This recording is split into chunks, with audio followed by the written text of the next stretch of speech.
Hello friend, कैसे हैं आप लोग। करियर निकेतन का ये छठा वीडियो है बीसी काउंसलिंग के ऊपर। आज हम लोग चार पाँच चीज़ पे बात करेंगे।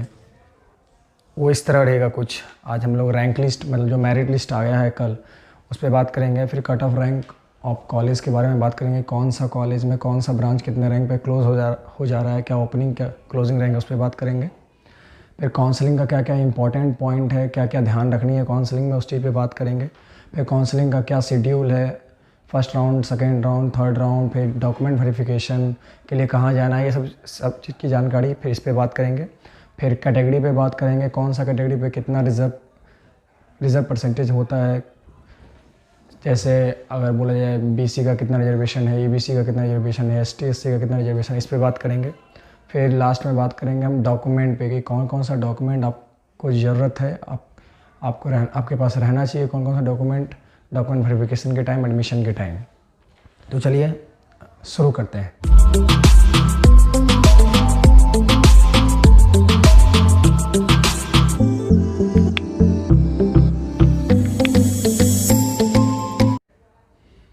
हाँ, मैं एक चीज़ और बता दूँ आपको कि अगर आपने पहले का वीडियो नहीं देखा है तो आप इस प्लेलिस्ट को ज़रूर वॉच कर लें, पहले का वीडियो देख लें, ताकि आप अच्छे से ये वीडियो को समझ पाएंगे, अच्छे से आप रिलेट कर पाएंगे। जैसे कि कल बीसीसी बोर्ड ने रैंक लिस्ट जारी कर दिया है। अमूमन सारे स्टूडेंट लगभग रैंक लिस्ट आप लोग देख लिए होंगे। अपना यूजी एक आईडी और डेट ऑफ बर्थ दे के आपने अपना रैंक लिस्ट डाउनलोड कर लिया होगा। नहीं किए तो आप ऑफिशियल वेबसाइट पे जाके रैंक लिस्ट डाउनलोड कर लें, लिंक डिस्क्रिप्शन में दिया हुआ है। उसके बाद बहुत सारे स्टूडेंट का क्वेरीज आने लगा कि इतना रैंक आया है तो आप कौन सा कॉलेज मिलेगा। ये सब सारी जो क्वेरी थी उस पर आज मैं ये वीडियो बना रहा हूँ। एक्चुअली मैं चाहता तो कल ही वीडियो बना देता, लेकिन मैं वेट कर रहा था कि ताकि कुछ स्टूडेंट के क्वेरीज आ जाएं, ताकि मैं समझ सकूं कि किस तरह का वीडियो बनाया जा सके, किस तरह का इन्फॉर्मेशन उसमें डाला जा सके। इसलिए मैं थोड़ा लेट आया हूं आपके बीच।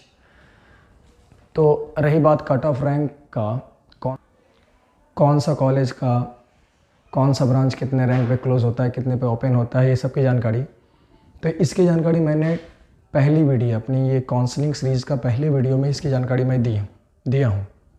आगे इसका लिंक मैं डिस्क्रिप्शन में दे दिया हूँ। और आप हम लोग का जो सर्वे था करियर निकेतन का, उसका पीडीएफ भी डिस्क्रिप्शन में दिया हुआ है। मतलब पूरा एक फ़ोल्डर दिया हुआ है जिसमें सारी इन्फॉर्मेशन आपको वहाँ पे मिल जाएंगे।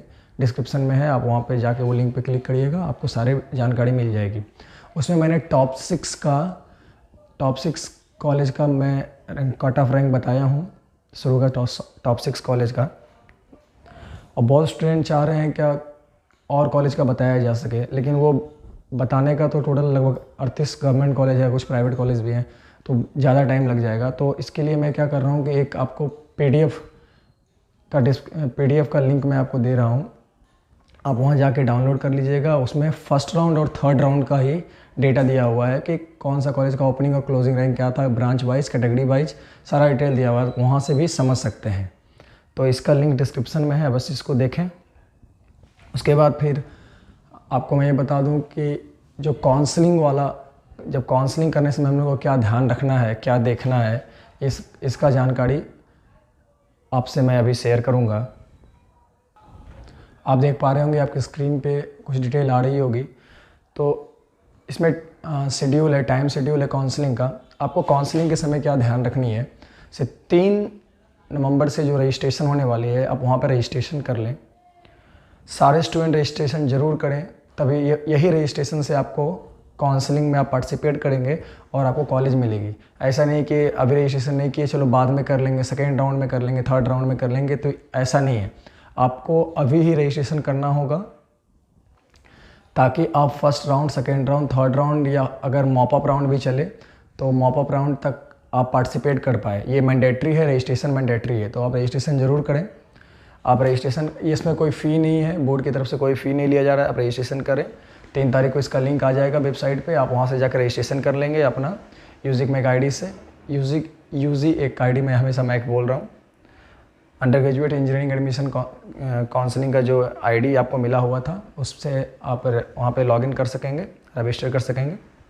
रजिस्ट्रेशन करने समय आप ध्यान रखें कि आप ज़्यादा सब अपना डिटेल सही से आप फिलअप करें वहाँ पे। और जब 3 तारीख को रजिस्ट्रेशन के साथ साथ ही आपका चॉइस फिलिंग भी स्टार्ट हो जाएगा, ब्रांच और कॉलेज का चॉइस फिलिंग। तो आपको उसमें ये ध्यान रखना है कि आपको ज़्यादा से ज़्यादा कॉलेज का उसमें आपको ऐड करना है, ज़्यादा से ज़्यादा कॉलेज। फिर आपका कॉलेज वाइज ब्रांच भी ऐड करना है। आपका प्रायोरिटी ऐसा होना चाहिए कि जो अच्छे कॉलेज हैं वो टॉप में होने चाहिए, फिर ग्रेजुअली डिक्रीज़ होना चाहिए, उस तरह से आपका ये प्रायोरिटी होना चाहिए। अब इसमें बहुत स्थिर से करेंगे। फिर से ये बात रिपीट कर रहा हूँ कि ये जो चॉइस फिलिंग होगा ये वन टाइम ही होता है। आपको फर्स्ट राउंड में ही आपको पार्टिसिपेट करना होगा। ऐसा नहीं लाइएगा दिमाग में कि फर्स्ट राउंड में अगर मुझे कॉलेज नहीं मिल रही है या नहीं मिल पाएगी, मेरी रैंक ख़राब है, तो मैं सेकेंड राउंड में पार्टिसिपेट करूँगा। ऐसा बिल्कुल मत करिएगा। आपको फर्स्ट राउंड यानी 3 नवंबर को ही आपको रजिस्ट्रेशन कर लेनी है। मतलब फर्स्ट राउंड का जो टाइम पीरियड दिया हुआ है उसके बीच में सब आपको चॉइस फिलिंग सब चीज़ कर लेनी है। तो फर्स्ट राउंड मैंडेटरी है। आपको इसी चॉइस फिलिंग पे first round, second round, third round या मॉप अप राउंड जो या तो स्पोर्ट राउंड जिसे बोलते हैं, अब यही रजिस्ट्रेशन पे आपको आगे का भी राउंड में आप पार्टिसिपेट कर पाएंगे, कॉलेज मिल पाएगा। तो इसका ध्यान रखें, आपको रजिस्ट्रेशन करना बहुत ज़रूरी है अगर आप चाहते हैं कि एडमिशन लें बिहार इंजीनियरिंग कॉलेज में। आपका रजिस्ट्रेशन हो गया, आपका चॉइस फिलिंग हो गया। तो चॉइस फिलिंग में आपको ये ध्यान रखना है कि ज़्यादा से ज़्यादा कॉलेज को ऐड कर सकें। और अगर आपको कोई भी डाउट होती है, प्रॉब्लम होती है, तो कैरियर निकेतन से आप काउंसलिंग करवा सकते हैं। लिंक डिस्क्रिप्शन में है। बहुत लोग इससे जुड़ चुके हैं, आप भी जुड़ सकते हैं। आपका चॉइस फिलिंग हो गया, कॉलेज का पूरा चॉइस फिलिंग और ब्रांच का चॉइस फिलिंग हो गया, तो आप उसे लॉक कर देंगे। लॉक करने का मतलब हो गया कि आप उसे एडिट नहीं कर पाएंगे। आप उसे अनलॉक भी कर सकते हैं, लेकिन आप फाइनल वाइज हो गए आपके, हाँ अब मुझे कोई एडिट नहीं करनी, तो आप उसे लॉक कर सकते हैं। लॉक करने के बाद राउंड काउंसलिंग ओवर होगी तो आपका अलॉटमेंट लेटर आएगा। तो उसमें आपको ये लॉगिन करके फिर वापस जाकर वहाँ देखनी है, या तो मैसेज भी आता है, कभी मेल भी आ जाता है, लेकिन आपको लॉगिन करके ज़रूर देखनी है। तो इसमें 2 केस होगा, या तो आपको कॉलेज फर्स्ट राउंड में मिल गया होगा, या तो आपको कॉलेज नहीं मिल गया होगा। अगर नहीं मिला है तो आपको नेक्स्ट राउंड के लिए वेट करना है। जो चॉइस आप फिलिंग कर चुके हैं आप उसी पे आपको नेक्स्ट राउंड के लिए वेट करना है। अगर आपको कॉलेज मिल चुका है तो आपके पास ये सिचुएशन आएगी कि आप जो कॉलेज मिला है, कॉलेज या ब्रांच का कॉम्बिनेशन से आप संतुष्ट होंगे या तो संतुष्ट नहीं होंगे। अगर आप संतुष्ट हैं तो आप दोनों केस में संतुष्ट हैं या संतुष्ट नहीं भी हैं। अगर संतुष्ट हैं तो आपको वहाँ कॉलेज में जाके एडमिशन अपनी पक्की करवानी है, अपनी डॉक्यूमेंट वेरिफिकेशन करानी है। वहाँ पे जो अलॉटमेंट लेटर आएगा उसमें डिटेल दिया रहेगा कि आपको कहाँ जाना है, कहाँ पे रिपोर्टिंग करना है, आपका टाइम सब दिया रहेगा। आपको वहाँ पे जाके अपनी डॉक्यूमेंट वेरिफिकेशन करा के एडमिशन पक्की करवानी है। फिर वहाँ पे पूछा जाएगा कि आप अपग्रेड कराना चाहते हैं क्या, मतलब आप चाहते हैं क्या नेक्स्ट राउंड में आप पार्टिसिपेट करें, नेक्स्ट राउंड ऑफ काउंसलिंग में। अगर आप चाहते हैं कि नहीं हम वही कॉलेज में रहें जो कॉलेज आपको मिल चुका है, तो आप अपग्रेड नहीं करवाएंगे। अगर आप अपग्रेड करवाएंगे इसका मतलब आपको नेक्स्ट राउंड में अगर कोई दूसरा कॉलेज मिलेगा तो आपको वहाँ जाना होगा। पहले राउंड में जो कॉलेज मिला था वो कैंसिल हो जाएगा। तो इसका ध्यान रखिएगा कि आपके पसंद का अगर जब कॉलेज मिल जाता है तो आप अपग्रेड नहीं करवाइएगा। पसंद का कॉलेज या ब्रांच जैसी भी आपकी कॉम्बिनेशन है तो आप अपग्रेड नहीं करवाइएगा, मतलब आपको नेक्स्ट राउंड में पार्टिसिपेट नहीं करना है। आप ये काम आपको अपने जहाँ पे आप लॉगिन करेंगे, जहाँ पे काउंसलिंग का चॉइस फिलिंग करेंगे, ये सब काम वहाँ पर भी होती है। वहाँ पर भी पूछा जाता है कि अपग्रेडेशन का ऑप्शन होता है। अगर आप उसे ऑन कर देंगे तो आप फर्दर राउंड में आप पार्टिसिपेट होंगे। और ये जब डॉक्यूमेंट वेरिफिकेशन करवाते हैं तो वहाँ पर भी पूछा जाता है, जहाँ पे भी डॉक्यूमेंट वेरिफिकेशन कराएंगे जो आपका सेंटर दिया जाएगा डॉक्यूमेंट वेरिफिकेशन का। तो इस चीज़ का ध्यान रखें कि अपग्रेड तभी कराना है जब आपको वो कॉलेज पसंद नहीं है, आप उससे थोड़ा चाहते हैं कि और दूसरा कॉलेज हमको मिल सकता है, या और चाहते हैं कि वो मिले, तभी आप अपग्रेड कराइएगा, नहीं तो नहीं कराइएगा।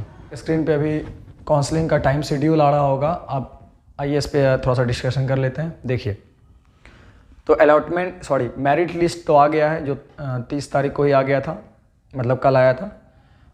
Starting date of online registration in choice filling for seat availability, उसका डेट 3 नवंबर से है। 3 नवंबर मतलब 3 तारीख से आपका उसका डेट है, मतलब वो रजिस्ट्रेशन करनी है आपको। और एक बात मैं और मेंशन कर दूं कि 30 अक्टूबर को ही बोर्ड ने सीट मैट्रिक्स जारी किया है, मतलब कौन से कॉलेज में कितने सीट हैं, कौन से कैटेगरी के लिए कितने सीट रिजर्व हैं, ये सारी जानकारी दिया हुआ है। आप वहाँ से डाउनलोड कर सकते हैं और मैं ये इसका लिंक भी डिस्क्रिप्शन में दे दूँगा, आप वहाँ से भी देख सकते हैं। तो पहले ये देख लीजिए ताकि आपको एक अनुमान पता चल जाए कि हाँ कौन से कॉलेज में कितने सीट हैं, ये सारी जानकारी आपको वहाँ से मिल जाएगी सीट मैट्रिक्स से। हाँ, तो आते हैं 3 तारीख से रजिस्ट्रेशन है, 3 तारीख को रजिस्ट्रेशन करा लेनी है आपको। फिर अब last date of online registration and choice filling for seat allotment and locking 9 November, मतलब 3 से 9 के बीच में आपको रजिस्ट्रेशन कर लेनी है, चॉइस फिलिंग कर लेनी है और अपने चॉइस को लॉक कर लेनी है। अगर आप लॉक नहीं भी करेंगे तो वो ऑटोमेटिक लॉक हो जाती है, इसके लिए टेंशन नहीं है।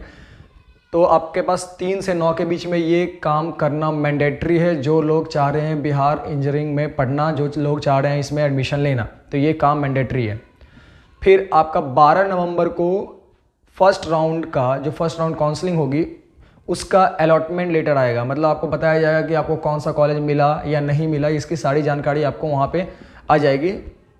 आप लॉगिन करके दे सकते हैं या आपके मोबाइल में मैसेज भी आ जाएगी, ईमेल भी आ जाती है, तो आप वहाँ से देख सकते हैं।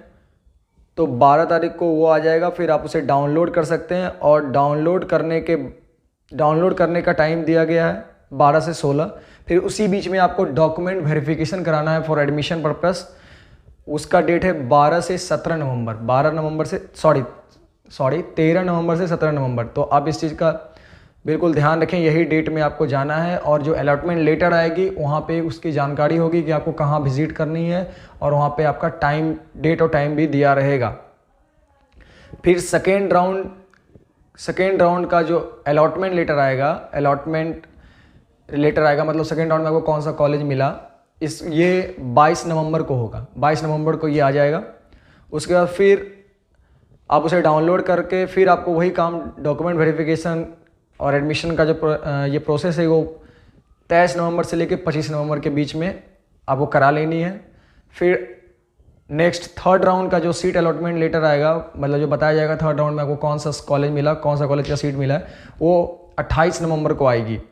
फिर वही काम करनी है डॉक्यूमेंट वेरिफिकेशन के लिए, एडमिशन के लिए आपको फिर वहाँ पे जाना होगा जहाँ पे दिया रहेगा आपके अलॉटमेंट लेटर में, वो है 29 नवंबर से 30 नवंबर, 2 दिन का टाइम दिया गया है। आपको जाके थर्ड राउंड तक ये एडमिशन करा लेनी है।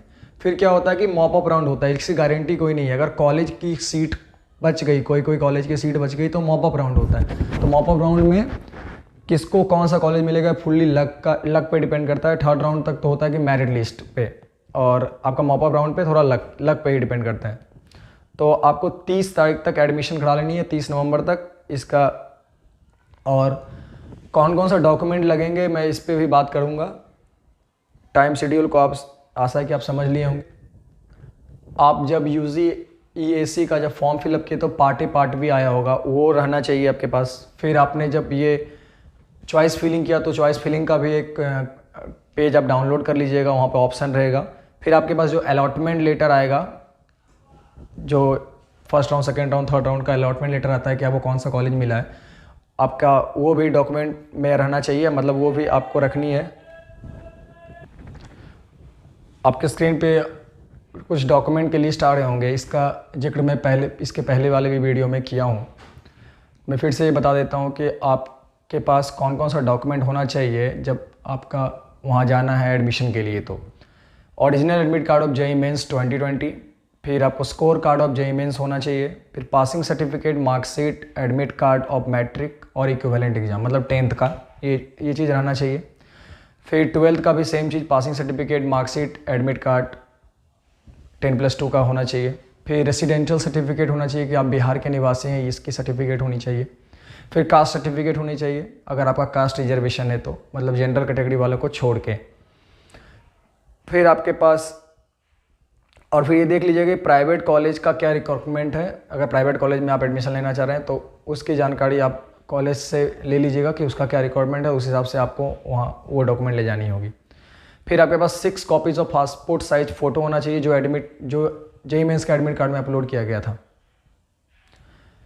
फिर आपके पास downloaded print of online filled application form, जो आपने UGEAC का फॉर्म फिलअप किया था तो पार्ट भी जो आपने पेज डाउनलोड किया था वो होना चाहिए। फिर आपके पास आधार कार्ड होनी चाहिए। अगर आप DQ या PH या SMQ या EWS का रिजर्वेशन आप ले रहे हैं तो आपका उसका सर्टिफिकेट होना चाहिए। इसका ध्यान रखिएगा कि आपके पास सारा डॉक्यूमेंट आप अप टू डेट कर लीजिए, ताकि आपको उस समय दिक्कत नहीं हो, एडमिशन के समय दिक्कत नहीं हो और आपका एडमिशन स्मूथली हो जाए। तो आप डॉक्यूमेंट पे देखिए, अगर कोई डॉक्यूमेंट आपके पास नहीं है, खो गया है, तो आप अपने कॉलेज या स्कूल जहाँ से आप पास आउट थे आप उससे कंसल्ट करिए, बात करिए और पूरा डॉक्यूमेंट आप ज़रूर अपडेट कर लीजिए, ताकि आपका एडमिशन में कोई प्रॉब्लम नहीं हो। रिज़र्व कैटेगरी के बारे में मैं बता देता हूँ, बहुत लोगों का इसमें भी डाउट होता है।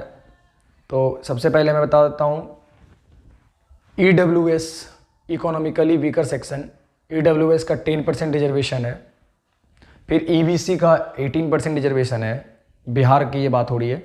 BC का 12% रिजर्वेशन है। SC का 16% रिजर्वेशन है। ST का 1% रिजर्वेशन है। DQ डिफेंस कोटा में 5% रिजर्वेशन है। RCG मतलब रिजर्व कोटा गर्ल्स, शायद मतलब ये रिजर्व कैटेगरी गर्ल्स, मतलब गर्ल्स का 3% रिजर्वेशन है। और SMQ का कोई फिक्स रिजर्वेशन नहीं है, वो कॉलेज का सीट पे डिपेंड करता है। जैसे भागलपुर में हर ब्रांच में एक सीट SMQ कोटा के लिए रिजर्व है, तो SMQ का कोई फिक्स रिजर्वेशन नहीं है, वो कॉलेज का सीट पे डिपेंड करता है। आप सीट मैट्रिक्स में ये ज़रूर देखिएगा, ये इसका लिंक डिस्क्रिप्शन में है, आप वहाँ से डाउनलोड करिए, आप वहाँ से देखिएगा। सीट मैट्रिक्स से आपको सब चीज़ समझ में आ जाएगी।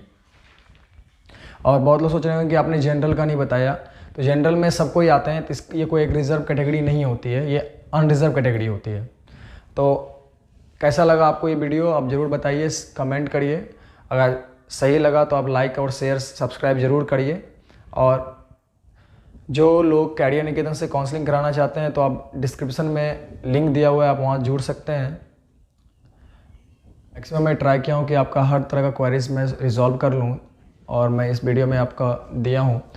तो अगर तब पर भी कुछ क्वेरीज है तो आप हमारे व्हाट्सएप ग्रुप में जुड़ सकते हैं, लिंक डिस्क्रिप्शन में है। और या तो आप कमेंट के जरिए पूछ सकते हैं, हमारे सोशल मीडिया प्लेटफॉर्म से जुड़ के आप वहाँ से पूछ सकते हैं।